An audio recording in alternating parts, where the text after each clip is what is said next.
မဖော်ကိုထောင်းမထေးပြီးပဲမဖော်ရေးအနှွင့်တက်ကိုကျွန်တော်တို့တောင်းတနေမိခဲ့ပါလားအားလုံးတာလီစောပါဒီဗီဒီယိုကကျွန်တော်တို့လူမှုဆက်ဆံရေးမှာကျွန်တော်တို့အယောင်ပြရရဲ့အရာကိုကျွန်တော်တို့ကပရမနာရာဂက်ဆိုပါဆိုရယ်လူမှုဆက်ဆံရေး mindset ရှိတခုဖိုက်ပါတယ်ကျွန်တော်တို့ဘဝမှာတခါလူဒီဘက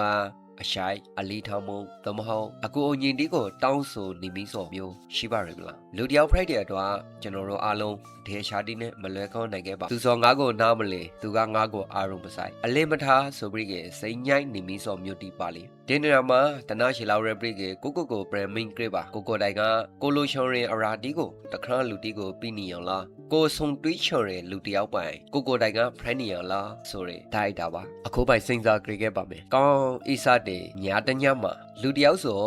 မဖော်နာမှာထိုင်နေရရပရိကေမဖော်ကိုစိတ်ပြလှပြကြိမနာငါကိုအပူတဲ့ပြပလားငါကောင်းဤနေပြဲဆိုပရိကေအော်ဟိုက်ပရော့ဆိုနေတယ်တိုးတော့မဖော်ကမိမ့်စီဖို့ကနေမြဲဒီအချိန်မှာအမှန်တော်ကဇာပါလေးသိလားမဖော်ကရွံ့လူကိုအနှွင့်တဲ့ပြီးနိုင်ဖို့ဆိုကေသူကိုယ်တိုင်မဖော်ထေးကိုထောင်းအယောင်ထေးပြီးရဖို့ဖိုက်ပါရယ်သူကမဖော်ကိုထောင်းမထေးပြီးပဲမဖော်ပကအနှွင့်တဲ့ကိုတောက်တန်းနေုံနဲ့ဇာခါလေးနှွင့်လာဖို့မဟုတ်ပါဒေယကရောရာရှိစောအဤတန်ကိုခံနေရတဲ့သနာစရာလူတယောက်ကတော့မဟုတ်ပါလူမှုစာဆန်ရီမှာကိုလိုချောင်းရီအရာကိုကစပရိကအယံပိကင်ရရဲဆိုရယ်လောကနိယာမှာအမှန်တရားတစ်ခုကိုမိမ့်မှောက်ထုတ်ပြတတ်စွာဖိုက်ပါရယ်ကျွန်တော်တို့လူမှုစာဆန်ရီမှာလေတခါလူဒီပကလေးဆောင်မုံကိုလိုချောင်းကေကိုကအယံလေးလေးစောစောစာဆန်ကြရပါရယ်တခါလူပကနားလီမုံကိုလိုချောင်းကေကိုကအယံသူအခရီးအနည်းကိုနားလေပြီးနိုင်သူဖိုက်ဖို့လိုပါတယ်။စိုင်းမန်ရီတငယ်ချောင်းတယောက်ကိုကျွန်တော်တို့ကလိုချောင်းရင်ကိုကအယံတခါလူတော့စိုင်းမန်ရီတငယ်ချောင်းကောက်တယောက်ဖိုက်နေဖို့လွယ်ပါတယ်။အပေါ်ယံဒီကိုပြီးပြီးခင်အဆိုင်မန်ကိုမျော်လွန်တောင်းတနေစောမျိုးကမဖော်ကိုထောင်းမထေးပြီးပဲအနှွင့်တက်ကိုတောင်းတနေစောနဲ့တူပါ။ရေစုံနဲ့ကိုလိုချောင်းရဲ့အရာဒီတော့ကိုတိုင်ကစားတော်ရပါရယ်။တခါလူအပြောင်းအလဲကိုမဆောင်ဘဲကိုလိုချောင်းရဲ့စွမ်းအောင်ကိုတိုင်ကအယံထုတ်ပြီးလိုက်ပါ။တောက်ဆုံမှုထားပီကံမုံကိုဦးစားပြီးပါပီကံရေဆိုစောမှာ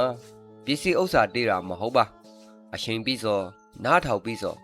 အဘိစကပရောစောအခရိနေတခုကိုနားလေပြီးလိုက်စောမျိုးကလေးကရီမာရေပီကံမုံတီဖရိုက်ပါရေကိုဘရန်စီဆိုင်ပါငါစောဒေသူပကဇာရနိုင်လေဆိုရဲအမလွန်ထားငါဒေသူကိုဇာတခုခုပြီးနိုင်လေဆိုရဲအမလွန်နဲ့အစားထုတ်ကြပါလောကဂရိမှာကိုလိုချောင်းရင်အရာတီကိုတိုင်ကအယံဖရိုက်တေပြီးခဲ့ရဖို့ဖရိုက်ပါရယ်ကျွန်တော်တို့ပြီးလိုက်တဲ့အရာဒီကကျွန်တော်တို့ဘာကိုရာတနေ့မဟုတ်တနေ့နဲ့ပရန်လာဒဲဆော့ဖရိုက်ပါရယ်လောကနီယာမှာအမှန်တရားတခုအရာကိုဆိုင်ပြိုးရယ်အသေးကိုရိုးကိုတိုင်ကရေစင်ရာစမရီပါဒီနေ့ဇာတခုပြီးနိုင်လေဆိုစောကိုစိုက်စားကြည့်ပြီးရှာရှန်လာငေါမဖော်ထေကိုထောင်းချစ်တစ်ချောင်းလောက်ပိုက်ထိလိုက်လို့ရပါရယ်ဒီထောင်းချစ်တစ်ချောင်းစောလူတယောက်ကိုအပလူတဖောဆော်ရယ်စကားရှိတခွန်းအပလူတဖောဆော်ရယ်အကရစ်ရှိတရှာအပရုံးရှိတပွန်လေးဖရိုက်နိုင်ပါရယ်အားလုံးကိုကျေးဇူးတောင်းပါရယ်ဒေဗီဂျိုရှေကနေပြီးကဘဟုတုဒအတွေ့ခေါ်ကြီးတခုဖရိုက်ခါကေဒေဗီဂျိုကို like share လုပ်ဖို့မိတ်တာရက်ခံချပါရယ်နောက်ထပ်ဗီဒီယိုမှာပြန်ဆုံခဲ့ပါဖို့